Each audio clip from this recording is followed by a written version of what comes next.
My name is Rahul Jain, Managing Director, InnoServe Group and Director Digital HR. I take immense honor and pleasure in welcoming you all to this exciting webinar on HR strategies and innovation in banking and fintech in new normal and beyond. We all know the kind of hardships banking and fintech sector has to deal with. And I think it's our salute to all of them that while we all were locked down, the entire industry was working. Thanks to technology, a lot has gone automated and more innovation is taking place within the HR framework as well, so that employees within the banking and fintech actually can cope with the challenges outside. So to gain more understanding and insights how all this actually happened, we have a very eminent list of speakers with us today who will be helping us understand and know what this pandemic mean to them and how they eventually dealt with the challenges on the ground. We have with us Mr. Chandrasekhar Mukherjee, Chief Human Resource Officer, Digibus India Foundation. We have Dr. Anjan Bhomik, Executive Director, Reinsurance Group of America, joining in from Hong Kong. We have Ms. Irani Srivastav Roy, Senior Vice President and Head Distribution HR, Max Life Insurance Company Limited. I welcome Madhvi Lal, Managing Director, Head HR, Deutsche Bank. We have Mr. Sriram V, CHRO, bankbazaar.com. Dr. Sandeep Sane, Director, IBMR, ASM Group of Institutes, will represent the academic side of the context, and our favorite moderator, Ms. Runa Mitra, Founder and Director, PTI. So I take this opportunity to welcome all the guests, all the participants today to this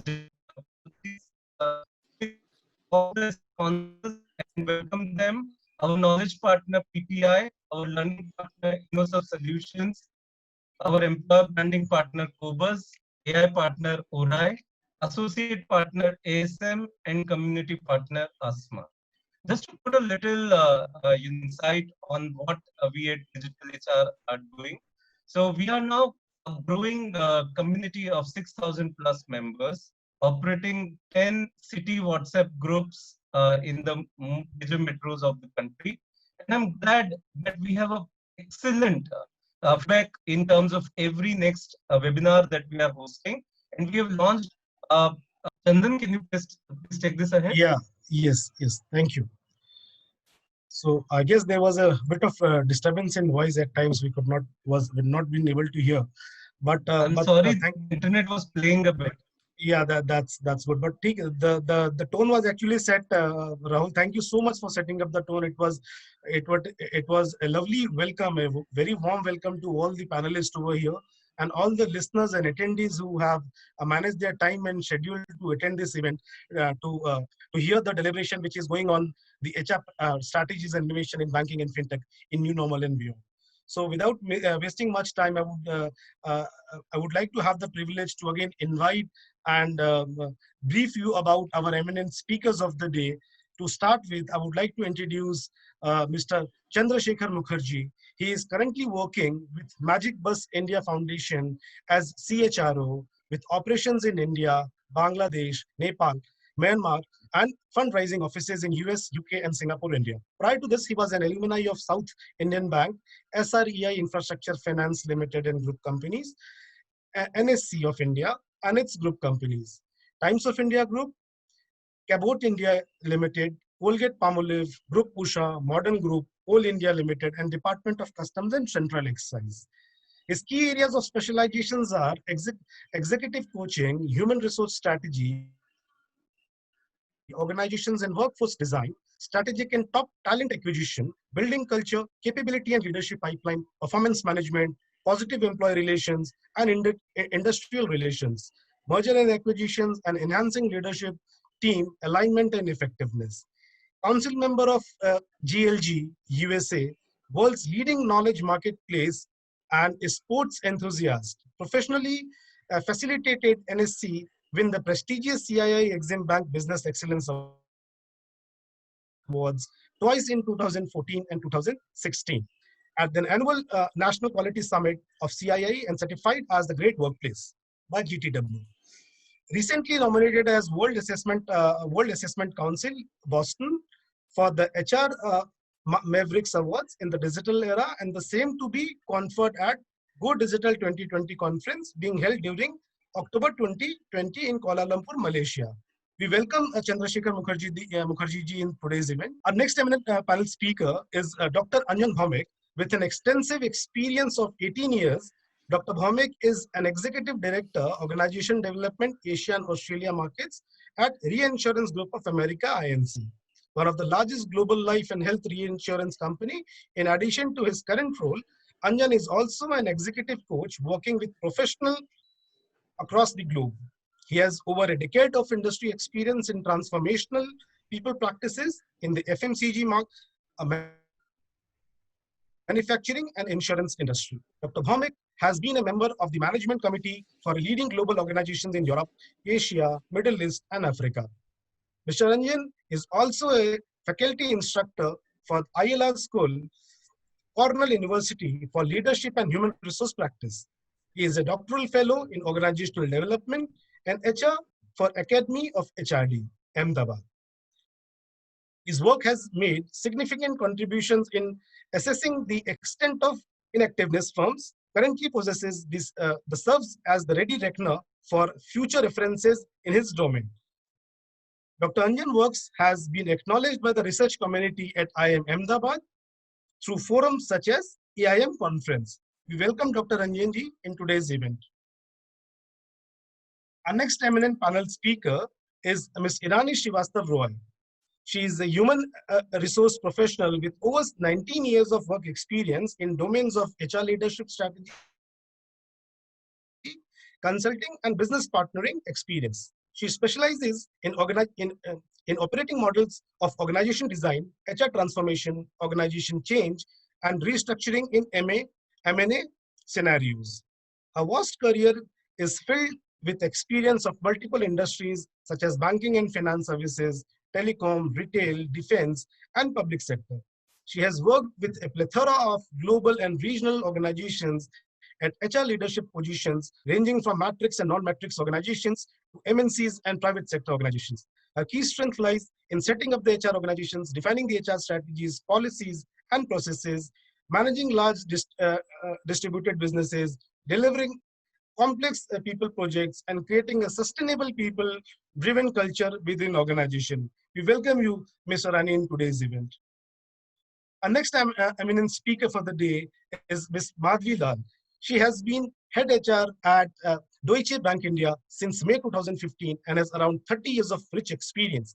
As a member of executive committee at Deutsche Bank, Ms. Madhvi is responsible for shaping people's strategies in India and helps in building the employment brand for the organizations. Prior to this, she was the managing director HR at Accenture. She has worked with the companies like Standard Chartered Bank, ABN AMRO Bank, Colgate Palmolive, HCL, HP. She was also a director at the board of Standard Chartered Finance Limited. She holds an MBA in HR and systems from XLRI Jamshedpur and has pursued a master's degree in mathematics from St. Stephen's College. She has also completed a leadership management course from University of Oxford. Ms. Madhvi has conferred the Women Leadership Award by the jury and council boards of members of the Institute of Public Enterprises, BFSI, in 2010. She has conferred the Distinguished Alumnus Award by XLRI in 2016. We welcome you, Ms. Madhvi Lal, in today's event. Our next eminent speaker is Mr. Sriram V, CHRO, bankbaja.com.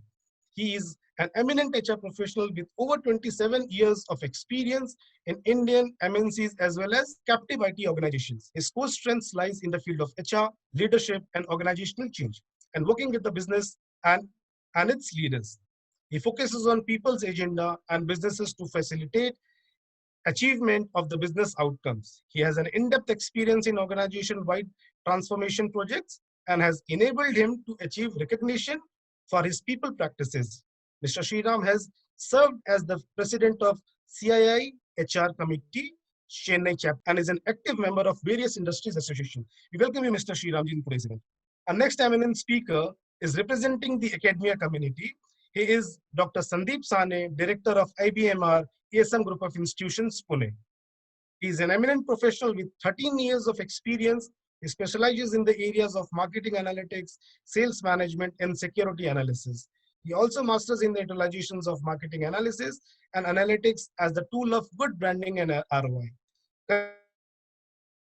Currently, he is the director and professor of ASM's IBMR, a leading management institute in Pune. Mr. Sandeep has a doctorate degree in marketing from Pune University and holds a certificate in marketing analytics from IIM Kashipur. He is a certified trainer in insurance and in spin selling from Life Insurance and Market Research Association, UK.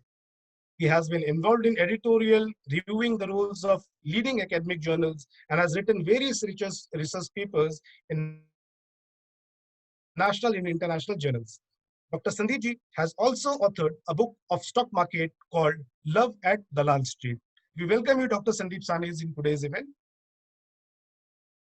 And at last, I would like to introduce our session moderator of the day, Ms. Runa Mehta. She's the founder and director of People Talents International, a highly experienced business and, and human resource management leader with 2 decades of diversity of sectors such as IT, ITS, NBFC,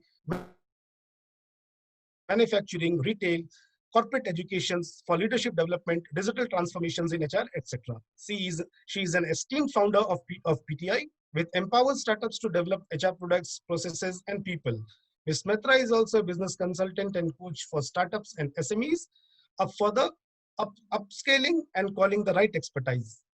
Her knowledge and training during these sessions results in businesses to build capability through business transformation projects for both corporate and academia to ensure business growth. Ms. Runa Mehta has also won various accolades in the field, winner of Top 50 Influencer by SHRM, APAC MENA 2019, amongst Top 30 Social Media Influencer by SHRM 2018, amongst 101 women social media influencers in 2015, 2016, among top 100 innovations HR leaders by World HRO Congress, HRD Congress 2017 and 2018. She is also the winner of CHRM Social Influencer 2020. Thank you, Runa ma'am, for you are also our partner as a knowledge partner for this event. You have been a guiding force and a support for organizing such dedicated events who are actually pinpointing and focusing on a very important aspects of human resource over here. So without wasting much time, I would again invite all the panelists in today's event. Runa ma'am, the session goes to you. Kindly take over the session for the panel discussion. Thank you everyone once again. Welcome to the event. Good evening, everyone. I hope you're all enjoying a lovely evening. So I would like to thank Rahul, Ritesh, Chandan, and entire digital HR team for organizing this contemporary learning series. I think we are able to bring in HR best practices from various sectors, and obviously we are also trying to look at what is prevailing in current situation, and are doing our best as a group to bring the best practices. We are also trying to understand the challenges, and above all, it is important to learn from all the HR. Today we have this eminent speaker group. We are also kind of doing a series of bringing HR leaders who are holding the baton, being in the driving seat, with a strong grip on the change management. We had covered few sectors already, like e-commerce, ITITS, and we are delighted to bring the experts from BFSI industry, which is all geared up for a radical transformation. So today we are witnessing pioneering trends in banking and finance, from omni-channel bank to AI and blockchain powered financial services that had revolutionized BFSI processes.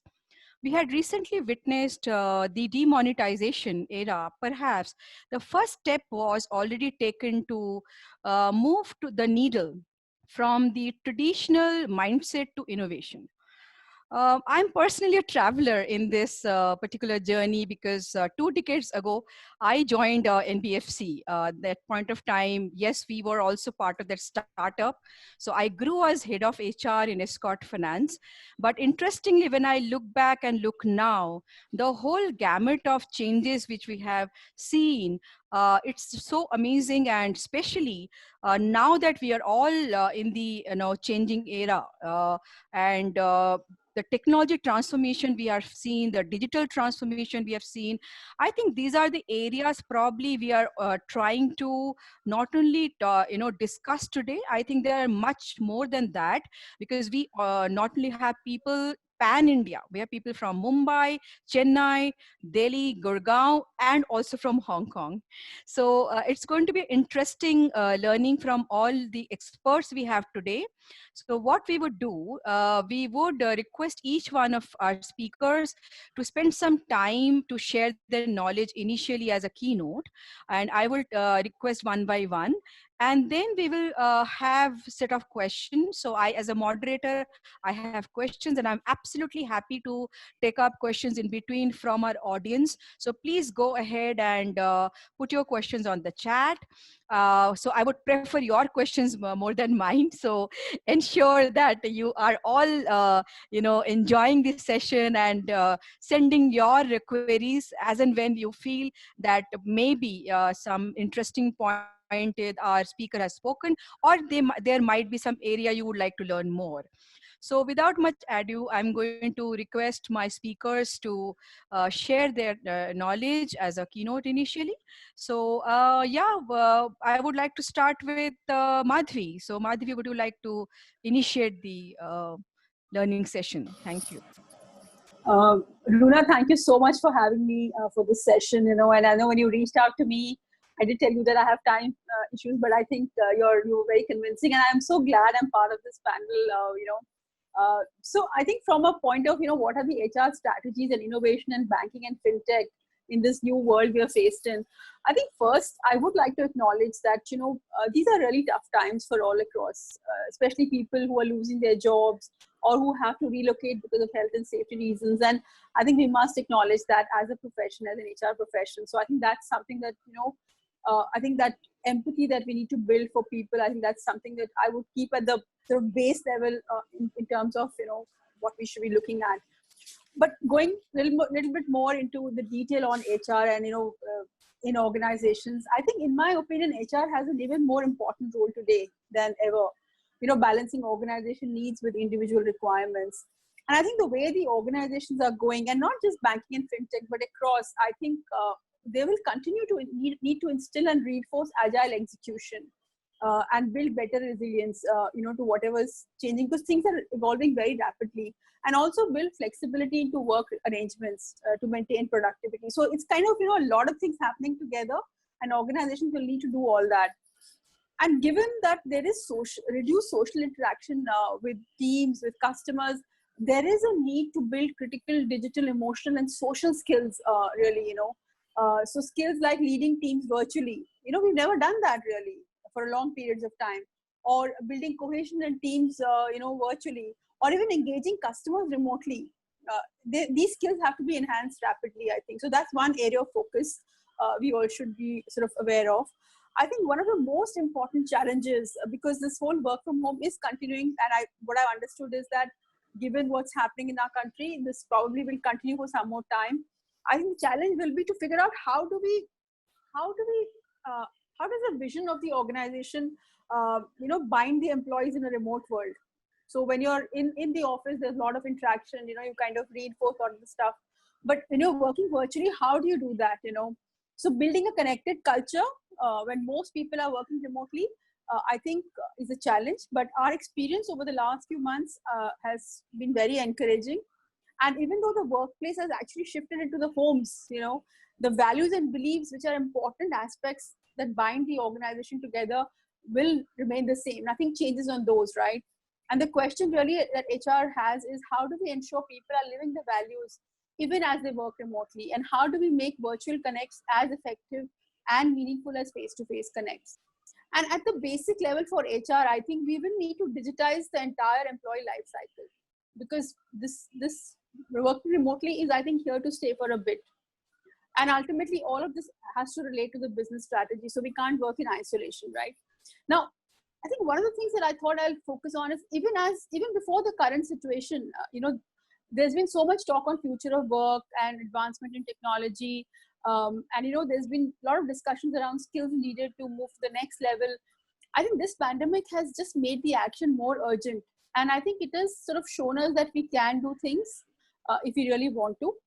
And I'll just touch on a few areas in HR because we're talking about HR really. I think the first one for me, which I think was pleasantly surprised by was remote hiring and virtual onboarding. So when the lockdown happened, we were like struggling. We had people who were supposed to join us. So how do you get them onboarded virtually? So the whole remote hiring and onboarding process has evolved for us over a couple of months, and I think as we've also seen a shift in the mindset of the hiring managers because everybody prefers the in-person interviews, but I think we're seeing the shift to being comfortable with virtual interviews, and since April, we've actually onboarded about 1,000 people virtually, and that certainly has helped us because we said we will not delay the start date for candidates because they would have left jobs elsewhere and would have committed to joining us. So I think that's something that we kind of focused on from an HR process point of view. And I think from a recruitment perspective, one of the areas we are looking at is that, and it's an idea worth exploring for all industries, is just the availability of new talent pools with this remote working. People who can't come to work to office physically because of personal reasons or persons with disabilities, etc. We just need to ensure that we tap that huge talent pool available, which is location agnostic. It could be also talent in smaller cities, which we don't really go to sometimes because we feel that the person has to relocate to a larger city. So I think those are things that are playing out, and we need to look at that. The second area I wanted to cover was learning, and I think luckily for us at Deutsche Bank, we've always had a focus on virtual learning to give staff the flexibility to learn what they like and are passionate about, and at their own time and pace. So what we did was that post this pandemic situation where, work from home became even more essential, we actually just sort of built on this platform that we had. And we revisited the learning curriculum, and we said we added more, sort of blended learning methods in our learning offering really. And we're also now, we've done that earlier, but we're doing that even more, is leveraging skills of our leaders to be trainers. So leaders as teachers, that program we've run, which has been very effective. And we've made these very short modular sessions, not long sessions, because, virtual sessions, once they cross a particular time, I think are difficult to keep attention of people, right? The other thing that we're doing from a learning point of view is we're looking at what are the new skills that are required, to sort of to go forward. And those are skills we are, working on, and we're trying to see how do we build those across the organizations. And I think, so just the last area that I'll talk about is obviously this pandemic is here to stay. I think while of course the vaccine will happen and whatever, but in the next sort of the way we see it, the way next 6 to 12 months, the return to work will obviously be staggered and will depend a lot on how the environment is shaping up. So just explaining to people that, when you come back to your return to work is not going to be the old ways of working. When you come to work in the new environment, the social distancing will have to continue. You will have to wear masks. It's not like the old times when you just sort of tell somebody, let's go have lunch together and, catch up on this issue, or huddle in a small group in a conference room. So I think that whole change management, I think, will be a big shift. And that's something that, we'll have to plan for. I mean, it's a while away because right now it's work from home as far as possible, but we've got to prepare for that. So those, I think, are the key sort of from my point of view, areas that HR will need to focus on: the culture, the vision. How do you embed the values and beliefs in a virtual working? How do you just build a connected and more engaged sort of workforce? That is something that is a focus area. Thank you, Madhvi. I think the perspective you have shared regarding work from home and social distance and reduced social interaction, and how even return to work is also going to be definitely a complete process. It won't be as normal as, I think this is normal now. No longer we say new normal because the whole concept has changed or for normal. But the most encouraging part you mentioned about hiring process, I have loads of questions. I'm sure audience would have those questions also. And we would like to know more about diversity hiring from your geographical spread, and you also talked about inclusion in your talent pool. I think that was amazing. And when you talked about also virtual learning and your entire capsule learning, blended learning, I think these are all factors would from your banking and other, your previous experience, I guess very good insight and a great start. And I would actually now go to a completely different industry, which is reinsurance industry. And I would like Dr. Anjan to give his perspective, since from bank to now reinsurance. And we are lucky to have insurance, bank, and all amalgamation of great experts today in the group. So I'm trying to get a diversified perspective. So that's why I'm going to Dr. Anjan. So Dr. Anjan, over to you. And I would love to hear that what all innovation and what all disruption you are bringing in as a change for our audience to learn. Sure. Thank you, Runa, for the beginning, and thank you, Madhvi. I think you set the context extremely pertinently. And at the outset, everybody attending this, stay safe, stay vigilant. These are challenging times, so all of us needs to be conscientious about what's going on. Yes, and Runa, I think the key point around what's been happening, and I'm going to probably spend my 5 to 7 minutes in dissecting a couple of things. One is I probably will give you a bit of an idea of what this is shaping up from an industry, which is fintech, reinsurance, etc. Spend a little time on what it means for skill development, and I think we alluded to that. So I'm going to spend a little time of what some companies, and especially what reinsurance companies are beginning to think through in terms of how is it that we're looking at skills, and then probably take forward. But I think broadly, when and again, in terms of change, the way I foresee this industry taking off is that there was already a certain level of disruption before COVID took place. So by itself, was going through a fair amount of change, right? And I think what happened after the COVID and during what we are facing today is the fact that entire change, or the pace of change, got kind of catapulted into, so therefore there was an anticipated turnaround time which got reduced courtesy what we are going through today. And I think, and some of these tractions that I see happening in the fintech sector fundamentally is that, there is a bit of acceleration of what I call as a small fish taking over the big fish paradigm, where you see these small, nimble firms creating prototypes of big bank services and using smart ways of, say, hedging to cryptocurrency, ETF designed by AI, engine-based savings, cross-boundary transfers. We're also looking at, and taking care of the regulatory piece, being much more transparent on the regulatory piece cross-country. So I see a lot of work especially in the insurance and reinsurance space, as well as in the fintech space, where small firms are replicating in a much more nimble way to acquire these capabilities, and they're doing it pretty fast.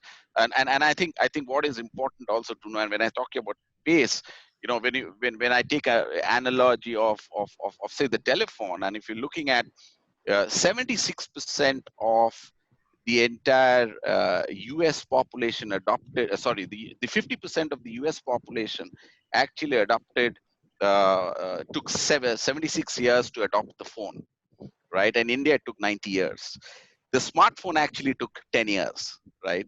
So if you're looking at the speed of change that we are going through in terms of the imperatives that's going on, and it's obviously cascading down to HR, talent, people, practices, it's humongous, right? And what I feel good about the whole thing is it's not extremely depressing. I think the trends that I'm also seeing in fintech even during the COVID is pretty impressive because I see a lot of valuations happening around fintech credibility, nimble firms getting prominence, etc., etc. I know I remember a quote from Julian Corbett, who's actually the chief information officer in PwC, who predicted that whilst we are looking at change and we are adopting to change, it's our leaders, and that's where HR comes in especially in the insurance sector. 70% of our fintech leaders are extremely overwhelmed by the pace of change. And that's something that he predicted in 2020. So it's a report that came out about a month back. And that is concerning because it's not only looking at workforce, it's also looking at leadership. You know, how do I build or capable, how do I kind of equip the leaders to cope to the changes that we're looking at, not getting overwhelmed by the whole thing, as well as cascade that leadership down to their teams. And I think that's an area that we need to work on from an OD standpoint, kind of make themselves and prepare themselves from the whole situation. In terms of certain interesting factors that I thought was having a huge amount of predominance, especially in the reinsurance industry, is that a lot of fintech companies are influencing business models in the insurance sector. So you are not going to see a very exclusive business model of an insurance or a reinsurance. There's going to be an amalgamation of fintech services in an insurance company or a reinsurance company. And at the sake of sounding very stereotypical, it's digital, digital, digital. There is nothing else in this world that's as critical as digital today. So and I think it's something that we need to really sit through at what is it that is meant for. The other thing is what typically banks and fintechs are known as is that there is a product they offer to the consumer or the customer. Now it's changed the other way. It's that, hey, what is it that the product that you want? And therefore HR has to actually change their positioning from not only in the internal centricity of serving the people, so looking very dispassionately and having focus on how is it that we are serving the customer. So there's an outside in approach Woolrich calls out that's getting embedded in, especially in insurance sector, because we are very, very high in client facing, especially in the reinsurance. We have very big clients as well as small clients for who are in the insurance sector. And it's a critical, it's our blood. You have to ensure that our clients, and these are big clients with high valuations, that they get what they get, what they want from us, right? So that's something that I thought was very interesting. The other thing that I thought was interesting from an HR standpoint is that there will be, and this is again from a structural point, there would be an increased collaboration between HR and IT, more in terms of budget sharing, more in terms of the collaboration that you need. There was already pre-COVID, but I think it's going to be impetus. So there will be an impetus on collaboration with HR and IT. I'm beginning to see positions getting evolved in terms of business analytics, HR, and IT, which is very, very fascinating for me to look at.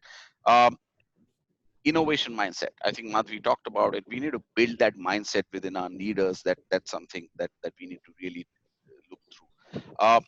I think from a hiring standpoint, and to your point, to kind of depth down a little more, from a hiring standpoint, I think my prediction would be that we will go back to the IITs again. But typically there was this phase between the 1980s and 1990s where, you know, there was a transition between the IITs, then moving into an MBA, and then you do a finishing school and broad base yourself.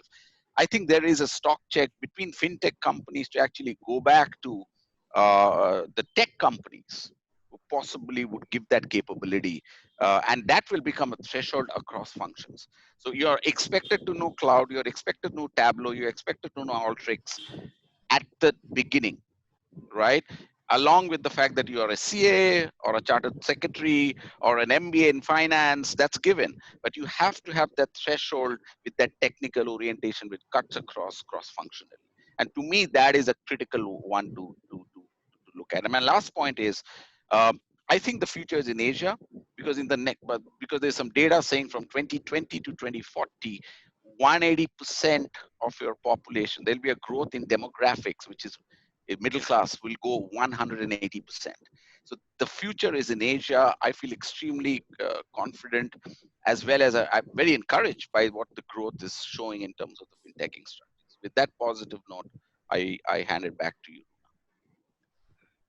Thank you. I think what we really needed, some ingredients you gave us, that is encouragement, because most of the time we hear all around that what's happening, how we're going to sustain, would some magic wand happen, be given to us in January 2021, and we already deliberated that's not going to happen. I think this is going to go on.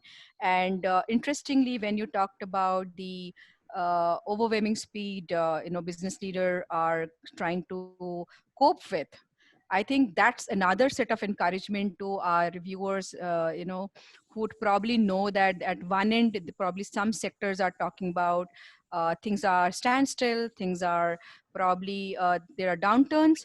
But I think our intent of putting across the sector to our audience was to know which are the new roles coming up, what kind of new expectation. Thank you, Dr. Anjan, for bringing those perspective of new skill set.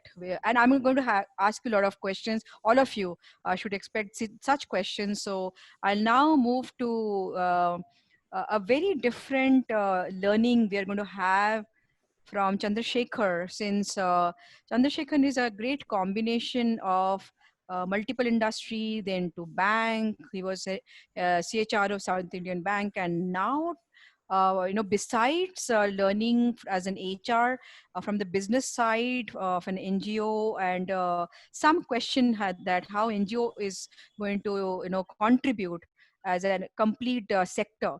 I think, Chandrasekhar, we are all eager to learn from you, and please share your perspective. Sure. Thank you, Runa. Thank you to all the panelists also for having me over. So the first thing that I like to say, both Anjan and Madhvi have spoken about HR-led stuff. So obviously, this is a time for reset in mindset, reset in strategies, reset in the priorities that are there. If you look at it, there's I guess organizations that have looked at the BCP plan, they would have also looked at how the BCP plan has worked. And the importance of BCP, I'm sure has got ingrained in everybody, because I know of organizations who are very particular about BCP in my previous organization, and I know of, when I hear and speak to my friends, how loosely they look at BCP. So BCP is something that will become part of all of our lives, okay, and very honestly. And if I look at it on the personal front and looking at an NGO, so if I look at financial literacy, that becomes part of the life, because there are so many people who have not planned, studied, done stuff which is there. So I will come to that in a bit. If I look at the other thing that with my experience of working in an exchange environment, which Anjan did touch upon too, regulatory environment and transparency is going to change the way we all work. Okay, because of technology, there's a huge amount of transparency coming in, and because of changes in technology, there's going to be huge amount of what should I say, regulatory interventions, and all industries, and especially the banking and financial sector will see a sea of change. They have seen a sea of change over the last 5 years, 10 years, even more. And to add to Anjan's comment on fintech, fintech is also going to have a huge impact on retail banking, a big time retail banking impact. So people have to be, especially the small banks, have to be very, very aware of what fintech are doing as a business model. So these are a couple of things which are very important, which are there. And if I need to look at it, which again, what Anjan said, I can speak with my personal experience. In yesteryears, if you became in a technology company, if you look at what people like the Microsoft CEO or the CEOs have been, they were all MBA students who've got jobs as product managers. Okay, my daughter, an example, who passed from Carnegie Mellon, did a 50% of product and 50% technology. She's been hired as a product manager in one of the top security company. So the question is, he's right. So technology is going to become a language. When we used to go for a job, I still remember all of us who are here, if we spoke English well, a new language was important. So that today technology is the language. So anything that you do, you have to have technology. So anybody, even if he's doing, if he's doing arts also, commerce also, if he doesn't understand and he doesn't imbibe technology into him, he or she is not going to succeed as much. And also using of in HR, getting used to using technology tools is a very important, which Anjan and Madhavi also spoke about. It is something that is very, very critical in understanding that. But yes, saying all that, there are also a lot of challenges that we are going to face. Okay, and especially if I look at the context of India versus if I look at, and when I speak to my children who are abroad, they are much more disciplined there. Okay, if 5:30 is a time which you stop work, you stop work. In India, I think Madhavi would surely concur with me. You don't stop work. Okay, but the question is, I think with technology coming in, with work from home happening so much, and and you'll have a blended work method, there's lots of discipline that has to come in. In addition to that, I see challenges in how do you have the touch and feel, the human interaction.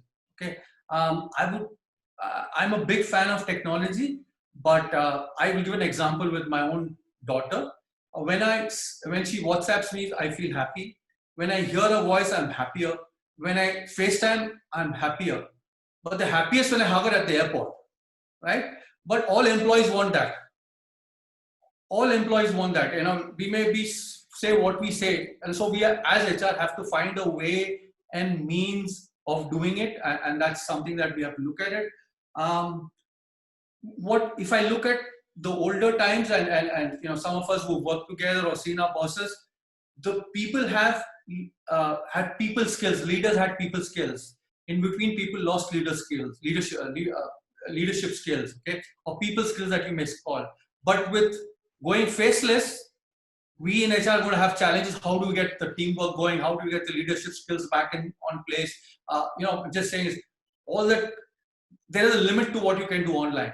Okay, just to give an example, when my son was supposed to go this year, but he's opted out of going to US to do his MS because the biggest experience is working and studying on campus.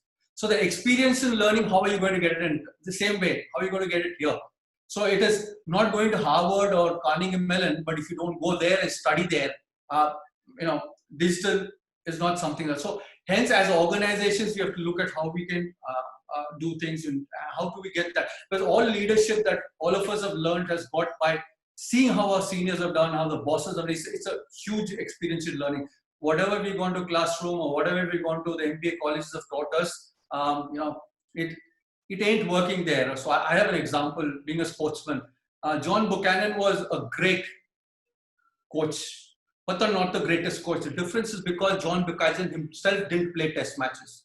So a John Buchanan can never tell a Sachin Tendulkar how it feels when you're 99, if you have not yourself gone through 99. Okay, so there's a difference between coaching and difference between experience, and we share experience. That's all leadership is all about. So the question is, now I come back when I speak about the NGOs like us and Magic Bus, we are the forefront in helping people, and we also encounter how difficult it is. So we've got an adolescence program and a livelihood program. Adolescence is about children, okay? But if you look at in our country, in east of India, digital penetration is only 6%. So today, with schools not happening, with not having a digital world, children of our backgrounds are blessed to get education, blessed to have study from home. But what's happening to others, which is happening in the thing. So how do you get that digital, which is of course the vision of our authorities of our country, which are working through a digital space. So that's something which is there, and it is something that we need to work.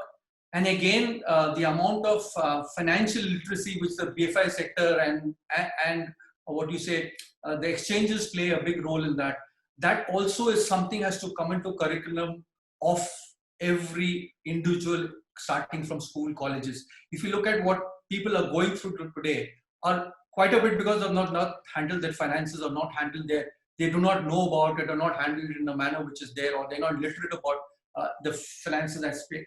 But nevertheless, if I look, which Anjan also said and Madhavi said, we in India, we are very young, so it's very easy for us to acclimatize ourselves.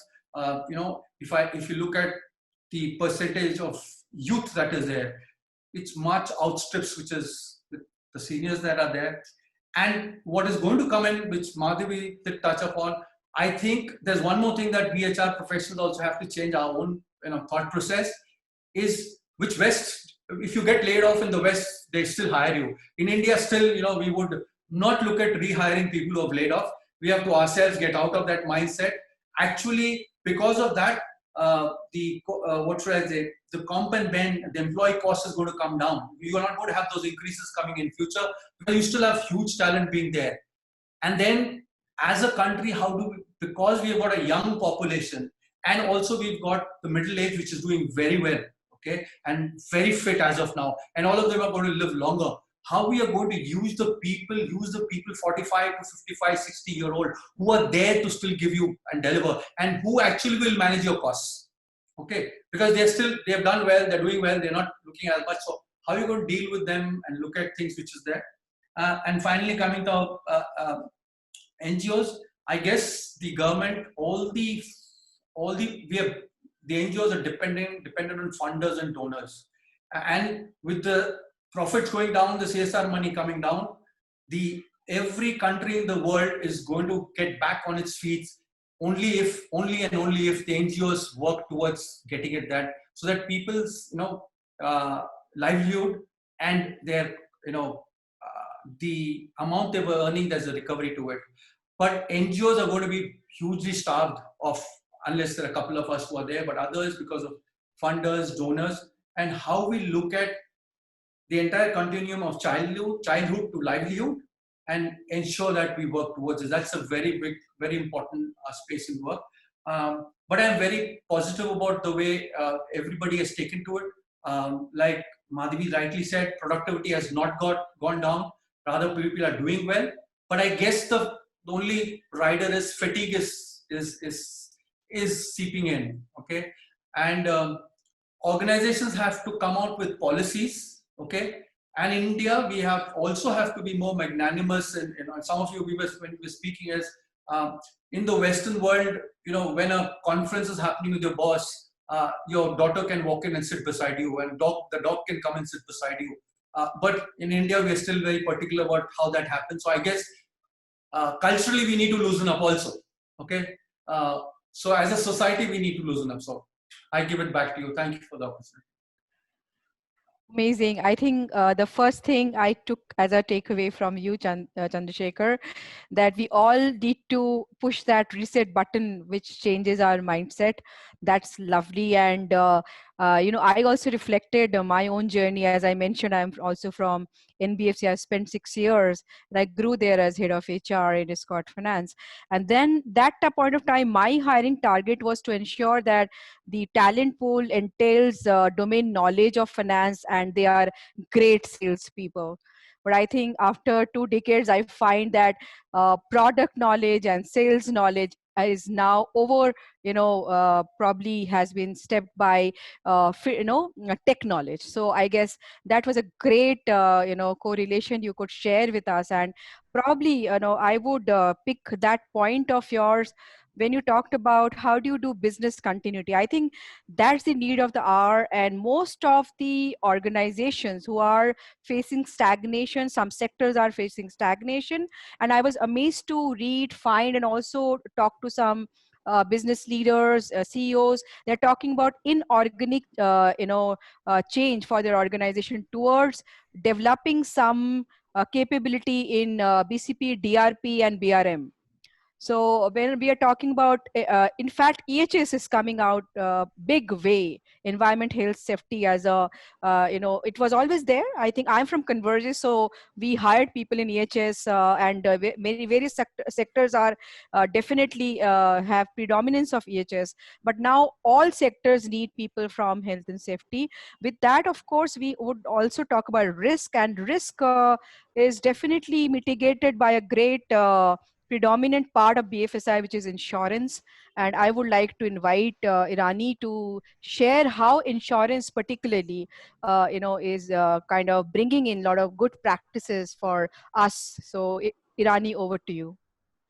Thank you, Runa, Madhvi, Chandrasekhar, and Anjan for setting the context, and some great insights there from all of you, and how the whole industry and the BFSI sector is shaping up. Before I get into the dynamics of insurance, Runa, for me, however unfortunate it may be, this pandemic actually has one of the biggest things has been about breaking stereotypes that may have reduced our pace for change. I hear a lot of discussion on innovation mindset getting developed right now and disruption happening at pace. I think those skills people haven't learned overnight. It's just that they become conscious of that, and that a viable proposition can also happen. The minds have broadened. So I think a big opportunity arising out of this is to think about having a productive and viable proposition across operating models, be it insurance, which is very high touch customer model, or an e-com setup, which is low touch but high customer service model. So I think with that context, coming back to insurance and what I believe is very critical for us to focus on is how do we create an ecosystem where employee experience and customer experience actually mirror each other. I'm a firm believer that customer experience is a direct mirror of employee experience, and as this new the new ways of working, the new ways of dealing with things take shape or took shape, what was important for all enterprises, including ours, was to keep customer obsession at the forefront of what we do. Insurance, as you know, is an essential services sector. So it was very important for us to keep that line of sight as primary, to say, how are we enabling our customers with what their ask is at this time? How are we standing next to them? And that doesn't come automatically, there is a whole plethora of baselining that needs to happen. And that whole ecosystem that supports customer experience actually comes from employee experience. So I think for the sector and for us, there was this whole at-pace work that we did on to keep the lights on. And what I mean by that is, enabling employees in terms of information, in terms of reach, connect, and just baselining the basics that they need to do to start working in a similar fashion as they did pre-COVID. So I go back to Maslow's need hierarchy, and actually we started with the basics. We said, what is the first base that will allow for the pyramid to reach the top for the customer?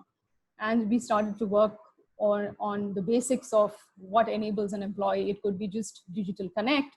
It could be just process streamlining or process innovation at pace. How do we speak to customers, and how do we engage with customers who are used to seeing you? It's a very trusting environment in the insurance sector. So for me, I think a big support that HR has provided to business in this journey is to actually work cohesively in building these models, these journeys for our employees. No one cohort of employee subset has the same need. Each of them are very, very different while unified in the org strategy. So that one is and will be key even as we go forward. If the basics are not right, we can have the best strategy in place and we can put the best proposition in place, but the employees will be lost on how to achieve. So the important thing is, how do we make the new normal for them? The pace of change is enormous. Some leaders here, or some leaders run across levels, but some people are gifted with the skill of agility and adaptation and resilience. Not all are. So the second point, which becomes very important in these times, and which has been a focus, I think, across industries, is digital skills. And I heard all the esteemed panelists speak about it. Digital AI skills are a given right now, right? Everyone has to know that. But what sometimes we miss is the new ways of working, and the kind of adaptability and the resilience and the emotional stability that Madhvi touched upon, how that becomes very, very pertinent for supervisors as well as frontline people.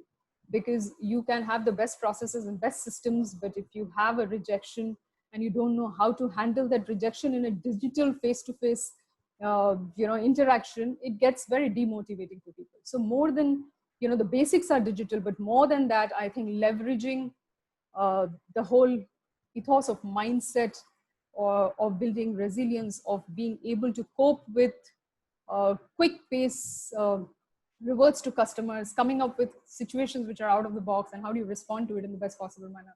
Those trainings and those learning skills become very important. We call it power skilling. So it's no more digital skilling or emotional skilling, we call it power skilling, which is a mix of all of that. What I have seen at Max specifically, and this has been my experience, and of many of my colleagues, is culture has come to life in these situations.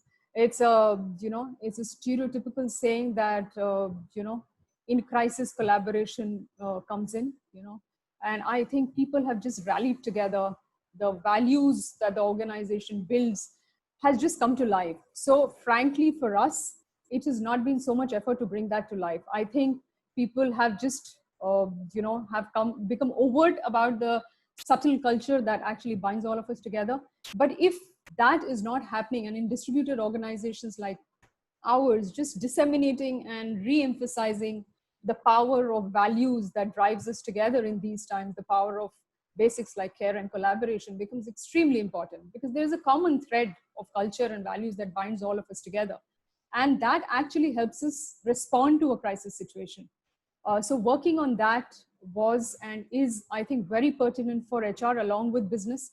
HR is really not a culture custodian. I think the entire organization is, and in the entire organization, galvanizing and actually displaying that cultures come to life in these times is actually heartening to see.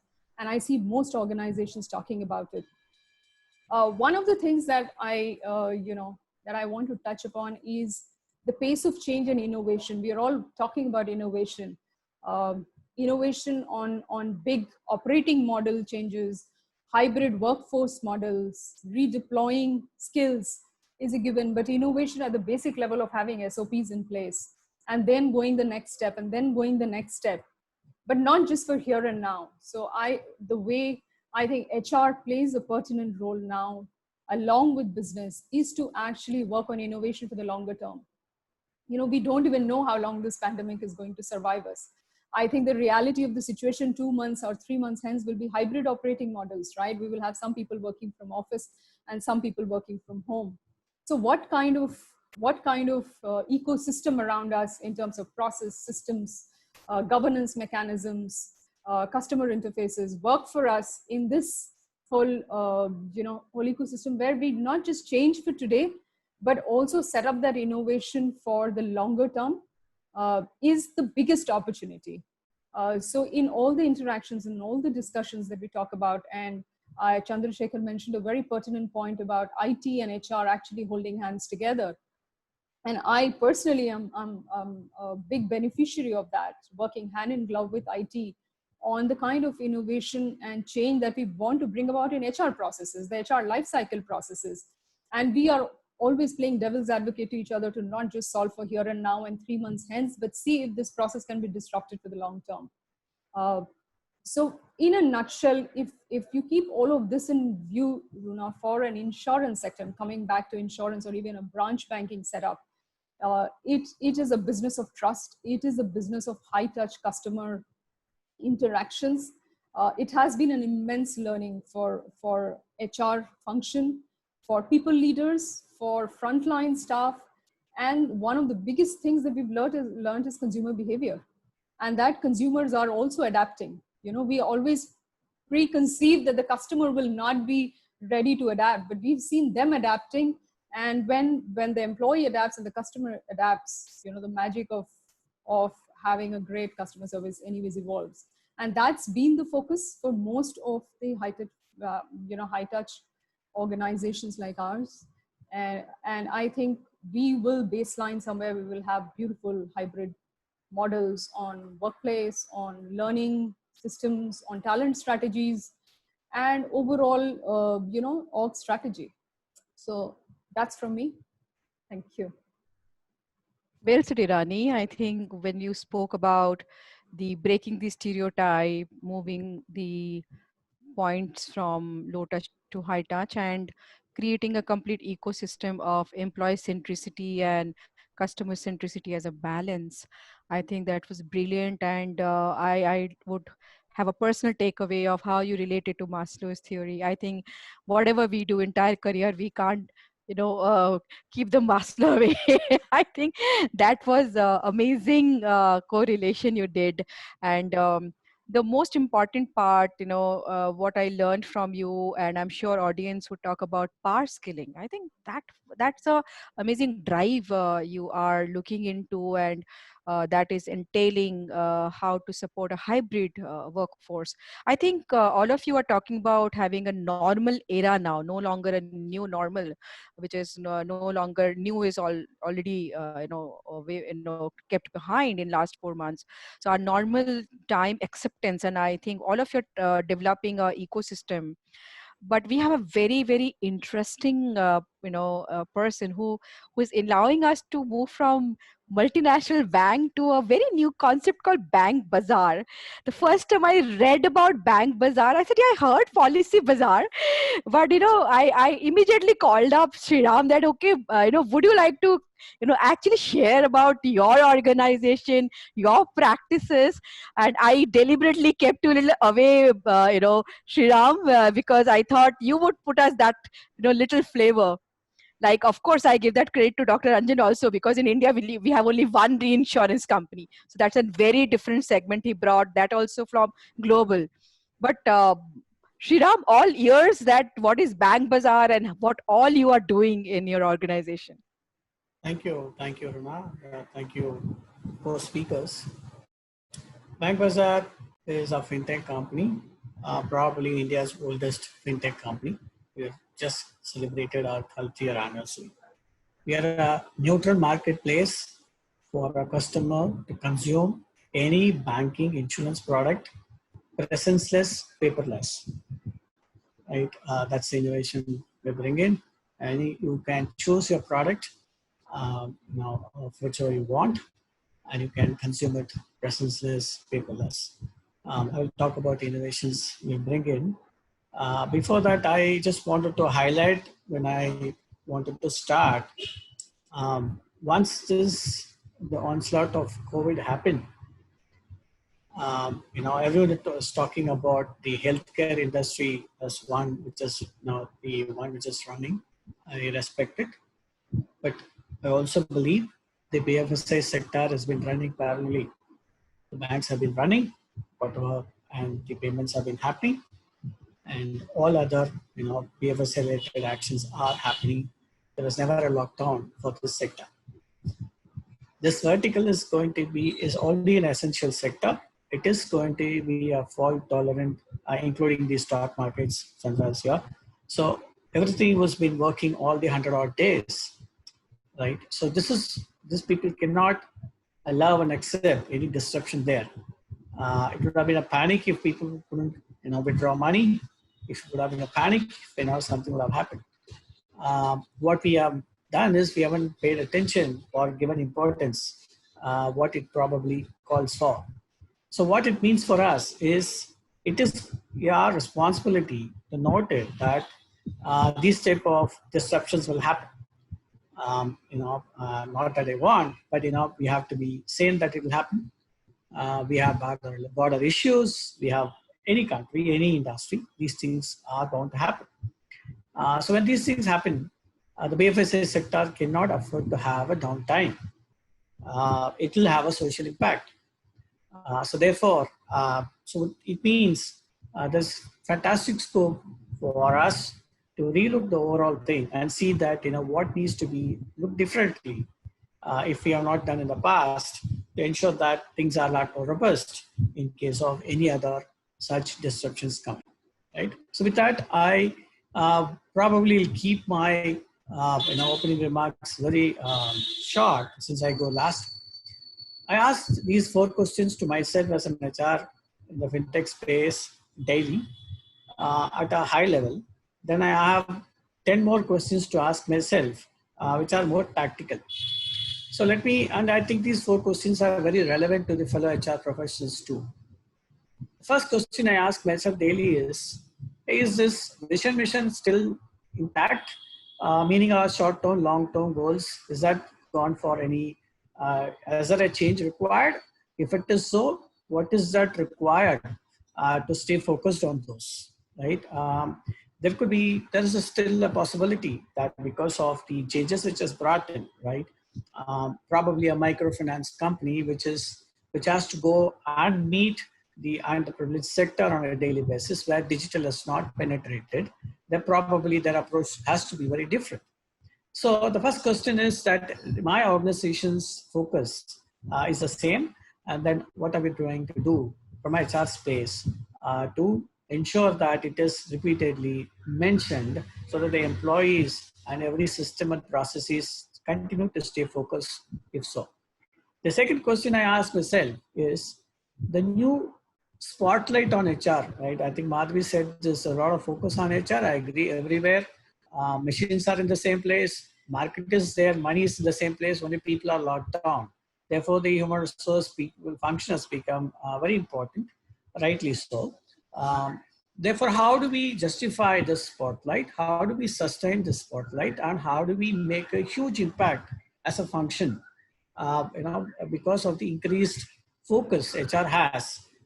In fact, the first 50 days, HR is actually acting as a CEO, deciding that who will work and who will work from where, what will happen to them, or So, how do we use this opportunity to, to take the function to the next level, integrating a lot more closer to the business? That's the second question I ask. That how, if as a function we deliver, there's no reason the spotlight should not continue on HR for a longer time. The third question I ask is, how do I ensure the trust of the employees, right, is sustained and improved? They keep hearing, even if we don't do, we have not laid off a single employee, but it doesn't mean they don't read. They know this is happening, that is happening.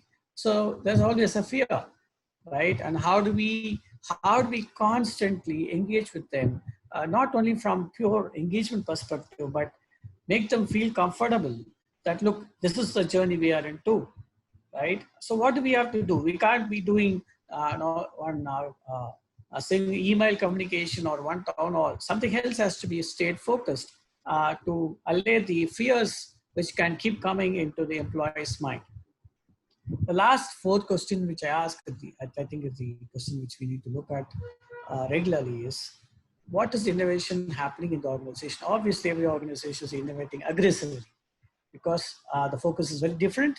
The innovations could be smaller. Innovation need not be always a big bang, right? Like the scientific temples have moved from big bang innovations to incremental innovations, right? So the innovations can be very, very impactful, but need not be big bang. So what are all the pockets are innovating? Or which pocket of the organization has to innovate more, and what HR has to do in that innovation journey is a fourth question I keep asking myself. And because of that, what innovations HR has to do for its tools, IT tools we talked about, it could be things. These are the four questions I would say a high level. I think the HR folks have to ask on a daily basis in these given conditions. As I said, there are many tactical questions. The top 5 in my mind is, what is our new talent pipeline? Is there a change? Are we going to add more IT people and less of sales people? Or what is that we are going to do with that, right? What is that on a daily basis? How is that going to change, right? That question I wanted to ask. What policies have to be added, or what policies have to be rewritten?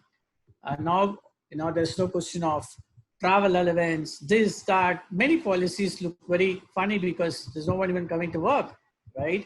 So what policies probably we have to, rewrite or have a look at? Third, what is happening to our leadership pipeline, right? Are we going to continue to look at leadership pipeline, and how are these leadership focus performing? The fourth, according to me, the most important is, what is the new productivity measure we will all have? I think Madhvi touched upon it. Chandra did say that, we have to be careful, we are not getting fatigued. But I have a feeling the productivity metrics, what we had, especially employee productivity, what it was and what it is today calls for some different perspective. That according to me is something which the organizations have done what they could do, made people available, give them systems, and a few of them even give them chairs, give the internet connectivity. Fine. What next? If this is going to be the normal, as Rona said, for some more time, so how are we going to change our productivity norms? Last, there are many I said, but the last question is the mental strength of the employees. I have a significant percentage of women employees who work from home. Like Chandra mentioned, the fatigue there is much more because many of them have stopped their house supports. They have children at home with online courses, which is a new devil in the place. We have everything in now going normal at home, plus you have to work. They're actually doing 3x of what they are doing, supposed to do. I think there's a lot of, that area has not been spoken enough. I think that area calls for a lot of attention. Even what was said in the society today, a man working from home and a woman working from home is not the same. Right? Definitely an Indian woman has a lot more responsibilities, but she is being measured productively the same. I think that's something calls for, many of them calls for continuous counseling, and we need to provide that. As I said, there are many tactical questions which I want to ask on a daily basis, but these 5 questions I do ask myself and my team on a daily basis. With that, Runa, I hand it over back to you. Thank you. Very, very good list of questions, Sriram. I think if we keep asking questions, we go towards some level of solutions. I think that's the journey. If you are talking about you're taking on a daily basis, I'm absolutely sure loads of us are doing that, and that would give us a right stride. And of course, this examination we start right in the our education process, right? So typically, if I reflect on your deliberation about the industry being paperless, and you are talking about managing productivity in digital era, and also I'm very happy that you brought in the mental health capability building part, and loads of HR are taking forward some kind of methodology to address that. And I'm glad that we have all of you who are already taking the driving seat. And thanks, Irani, you also brought in some factor around how do you build trust. And rather, I would also add security, because that loads of security, safety, it's not physical, it's also mental. So great points, but the curators of all these thoughts, right from our foundation stage, which is academia, I think we are so happy that we are going to do the keynote closure of today with somebody who has a great amalgamation, a conglomerate of corporate and academia, and now more into skilling. So Dr. Sandeep, we are so delighted to have you, because I think you will be binding the conversation in your own way and bring that flavor of curator from the who are going to give us a great talent pool, which is the future of India and future of globe. So over to you, Dr. Sandeep. Your thoughts, please. Fine, thank you, Runa, and good evening, all of you. Unlike other panelists, my situation is slightly different. Being in academics, I would say I'm at a supplier side.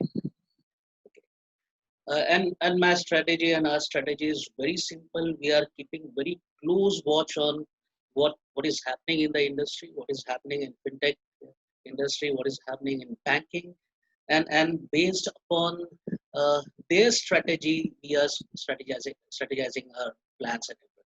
So that is the basic thing which we are working on. Fortunately, I am in charge of academics as well as placement. So both departments I'm taking care of in my institute. I got a lot of friends who are in HR, who are recruiters. I keep on talking to them, and I get a lot of information. And it gives me opportunity to really understand what is the requirement of industry, and simultaneously what exactly we are training our students. So Rather, I would say I'm in a good position to really see what are the skill sets which we are giving to our students, and are they apt enough or they are good enough to be there in the to be used in the industry. So that is something which benefit which I get being both in academics as well as taking care of placement. Often we see in forums, or there's always a discussion that there's a huge gap between academics and in the industry. Many times people they say what we have learned in academics, whatever we learned in MBA or PGDM is totally different when we start practically working in the industry. Recently, a very senior person from the industry said currently only almost 85% of our population or people who are would be working are not employable. Now, this is something which is very dangerous statement which is made. Now, what we have done here, I come from ASM group of institutes, and we run a particular program called PGDM, which is autonomous AICTE approved Government of India. What we have done here is a unique way to resolve this issue, the so-called gap problem. We have partnered with the industries. Now, the partnership is not limited to just giving certification or having these people for a couple of lectures. No, these companies, these industries, we have partnered with them for 2 years. They are partner with us in designing our curriculum. They help us in internship.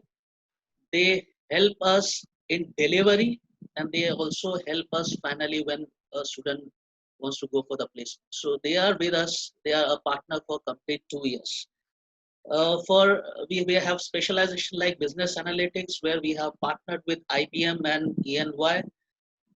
For finance, we have ENY as well as CRISIL as our partner.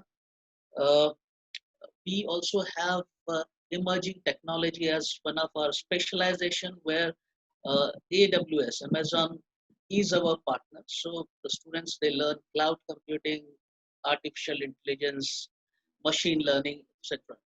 So these are the companies with whom we have partnered, and it has really helped us in bringing their knowledge, their skills, their understanding into our curriculum.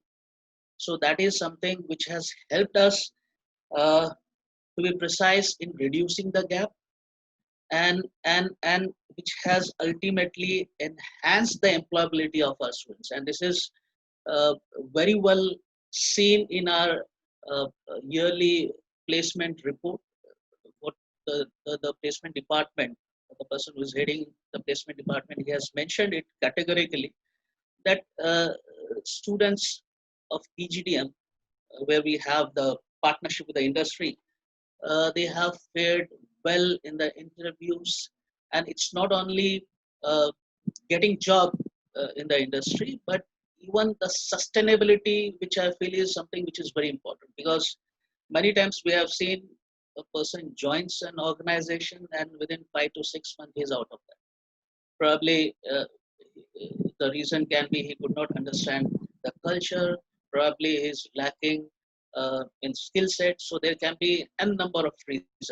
Now here, what we have seen is that students have been able to sustain in the industry in the difficult times.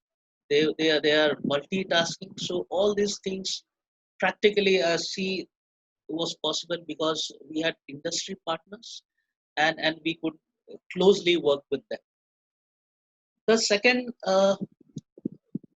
thing which we do, or the strategy which we have, is that we ensure that we have at least 180 to 200 senior managers from the industry. They come and interact with our students in a year.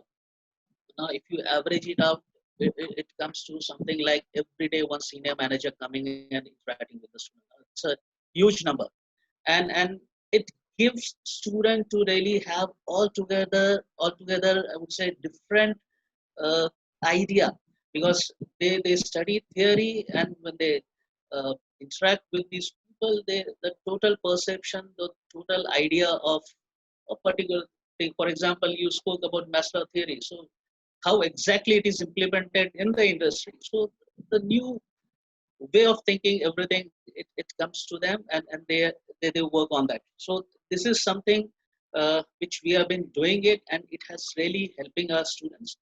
And many times these people, the senior managers or so, they become their industry mentor as well. So students, they interact with them, they keep on asking them how to uh, start working for their career, etc. So it really helps.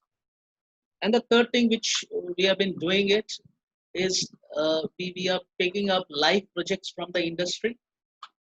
Now I understand there are a lot of issues which are there. Probably maybe because of lack of manpower, or sometimes because of expertise also. Uh, Industry people, they understand there are issues and they want some solution for it, but they are not able to work on that.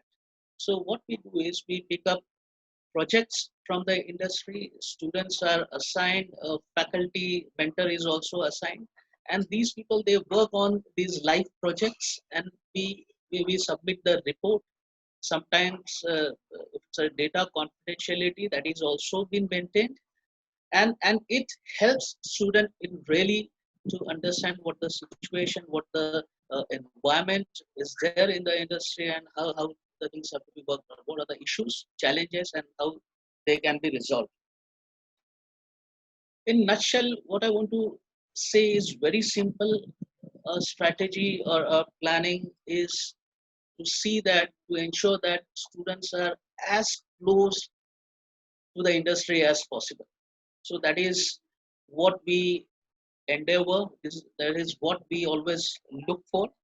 And this will also give, I would say, a support to the industry, because we have been doing a couple of projects where uh, we have almost planned out things.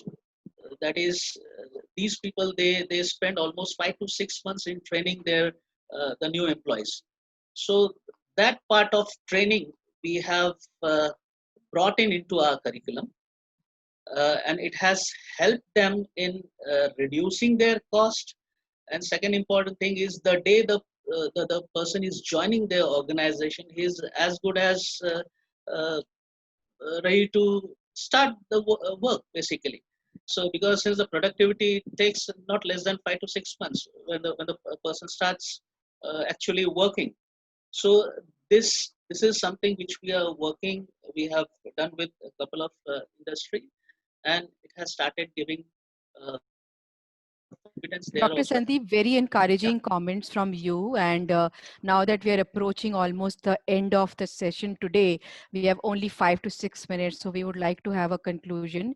Loads of stuff we learned from you, that all the initiatives you are taking. And I'm sure our entire panelists are encouraged to learn from your supply side. I'm sure you can always touch base on offline to ensure that all the supply side of elements are relevant and contemporary, and also quite digital and innovative. We are very, very encouraged to listen to you and your entire set of activities of your organization. Since we are already at 6:25 and we have only 5 minutes to go, I would request, I have a question actually from Basha. That's on, could you please elaborate how could we do the skill assessment? Any taker, but that would include 30-second answer, because if he answered in detail, I think we'll run out of the time and we would like to stop on time. If you all can give an elevator pitch of 30 seconds, either to respond to that question or your own concluding statement, and then I will hand it over with a permission to go little beyond possibly. I don't want to do that, but then if required, concluding may take couple of minutes. So all of you, if you would like to share a 30-second, viewpoint as a conclusion. Anyone? So I can Yeah. take that. So skill assessment, to my thing, is very individual. It is what will help you make you do your job better and help you with your career progression. Fantastic. That was real 30 seconds. Now I won't take another second. Irani, 30 seconds from you. I'll get in. I think skill, if looking at enterprise skill level, enterprise skill, get the fundamentals which exist. It's not different from any other company. Validate it with your leadership, and try to kind of get a buy-in by active communication. So 3 steps. Lovely. Yeah. So anyone, any other thought? Maybe not skill. Anything you would like to share with audience as a conclusion? So I think on the learning bit only, Runa, I think experiential learning is of prominence right now, because playback of what you've learned in real life becomes important. So rather than classroom, I think we're moving into models of experiential learning and playback to measure skill assessment, which I saw was another question. Yes, Chandrasekhar. I have just 2 things to comment on. One is, as HR, we talk of knowledge, skill, attitude. This is the time, and the new normal is going to be where attitude is going to be very critical and differentiating factor. And while hiring, I always say there's well-read versus well-bred. Okay, the other differentiating factor is the well-bred part of it. So these are 2 things which are very, very critical. Beautiful. So that's what I would like to say. Shriram. To add 2 things. Yeah. Shriram, First, point from you. Shriram, please. Okay, sorry. See, there are many products available today for skill assessment, especially on the technical side. Highly benchmarked, Hacker Rank, many of them. They are actually growing leaps and bounds. Many products are available. They're all highly benchmarked. You can set up the standards. It brings you a consistency in terms of skills assessment. I think it becomes easier. You can compare A versus B very objectively. There are many tools available today. My goal will be to go towards those. Fantastic. So Sandeep, really 30 seconds. Only 2 points which I'll mention. So 2 points will take more time. No, yeah. 30 seconds. So, before that. So it's first thing which I feel is multitasking is something which is very important. He has to look for it. And the second one is adaptability. You have to adapt, and that is the key thing which I would say. How beautiful. Dr. Sandeep, you rock. So over to Rahul, all yours. Hope we had a great session. I loved the whole learning set. I'm carrying a lot of them with them. So Rahul, Chandan, Ritesh, over to you. Yes, thank you so much, Runa. Indeed, it was one of the best sessions which we had in digital HR, and banking fintech is one of the very important area of discussion. We thought it should be, dealt with, and it should be brought to this level. And I'm really happy and glad to have such an eminent speakers from across the corners of the industry and different geography who shared their own knowledge and expertise in this field. So lovely blend in the field of banking, fintech, and with Sandeep Saneji and academia blend to it. So the way Madhvi ma'am started with the blend in the organization culture is definitely respected and understood. But again, that blend should also come with the academia, which a very well conclusion Sandeep Saneji made. So so it was in fact a good, nice takeaway, and in a very small, words or sentence, everybody concluded to this part of it. So blended learning is there, flipped learning is there. Innovation is one of the things which almost all the speakers they touched about. Shriramji well said about how mental health is so important and how organizations should definitely look forward for that mental health. Anjan Bhaumik being the representation from the reinsurance sector, and I guess first of its kind, I was not aware. This is for a new information for me. That is the only one company over here. So glad the organizations and the people like you are working in that challenging dynamics, where you are the leader and you are setting the tone in terms of what Anjan is doing, what Sriramji is doing with a innovation of Bank Bazaar. So definitely there was lots of learning over here. So conclusion is what I may be a small mouth to say about all this. Conclusion has been said by you all. Any conclusion statement, Rahul, which you want to make over here? So, I think I'll be too short to make a concluding note in that sense. Let me thank everyone for their valuable insights. These are all actionable insights, and the fact that the audience at Digital HR are too eager to actually learn, I think makes it more interesting. The recording of the session, will be available on our different platforms. We'll be sending it to all the registered participants also. And interestingly, I heard that there is a focus on, mindfulness, wellness aspect of the organization. And I'm glad to announce that in this month itself, we are hosting a masterclass on mindfulness also. So uh, we have actually collaborated with Monk at Work and have done several programs with them in different organizations before, and we realized that there is a growing need for this particular topic too, and that's where we are now coming up with this workshop. In coming months, you will see more initiative on social recruitment, finance for HR, and various other topics, which I am getting as a continuous feeler from our audience and our participants at Digital HR. I'm also glad that more and more of our WhatsApp groups are actually, collaborating on knowledge sharing, content that actually matter to the HR fraternity. And this remains as a key objective. So none of our groups are, allowed to talk anything beyond core HR aspects, and we maintain the quality. And on the same note, we have now HR leadership group also where CHROs are present, and the numbers are only growing. So we welcome all the speakers of today's session also to join that group. With this, let me thank you again. Thank you, Runa, for such a wonderful moderation. You are always a great host, like you are. Your smile says it a lot. And at the same time, I take this opportunity to thank all the panelists. Thank you so much for your time. Thank you so much for the knowledge that you actually left on this table for all the audience and us to, consume and take better insights from. Thank you so much. I wish the community a great Independence Month, and we all look forward to the next event that Runa is planning. Yeah. Thank you so much, Runa. Thank you so much, everyone.